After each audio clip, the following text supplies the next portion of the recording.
Previously, Marcus Cole spent his 20s and early 30s convinced he was destined for greatness, taking from the people who loved him, giving nothing back, and calling every failure someone else's fault. By 34, the people closest to him had quietly walked away. He hadn't noticed yet. This is what happened next. The thing about a slow collapse is that it doesn't announce itself.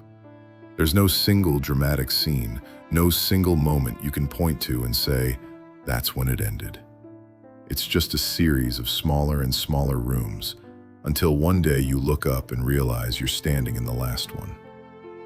By 36, the business Marcus had been about to launch for 3 years quietly died, the way most half-built things do.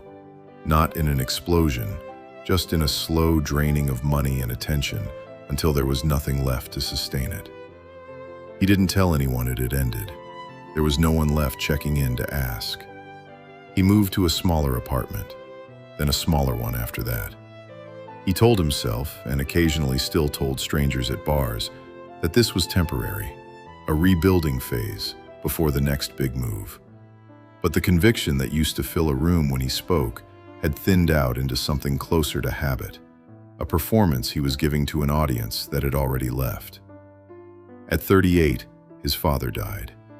It was at the funeral that Marcus saw, for the first time in 4 years, both Elena and Theo, separately, neither expecting the other, both there out of respect for a man who'd never done anything but treat them kindly, unlike his son. Marcus approached Elena first. He'd rehearsed something. He always rehearsed things now, alone in his apartment, conversations with people who no longer wanted to have them. He told her she looked good. He told her he thought about her sometimes. He told her, carefully, that things hadn't gone the way he planned, but he was still figuring it out.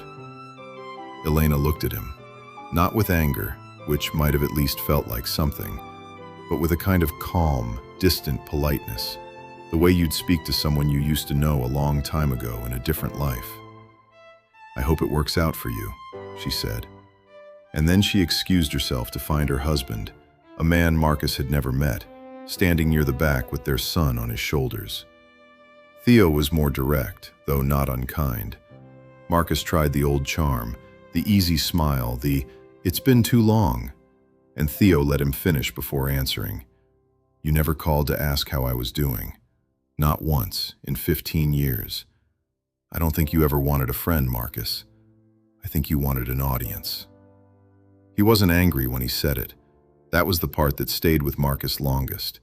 Theo said it the way you'd state a fact about the weather, something obvious, something everyone else had clearly already understood. Marcus drove home that night and sat in his car outside his apartment for over an hour before going inside.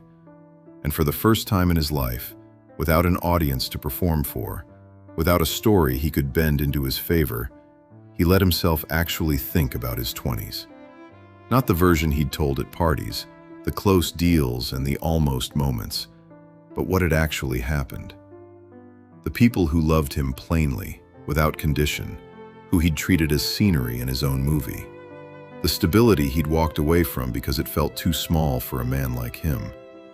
The years he'd spent so certain he was owed something that he never stopped to build anything real.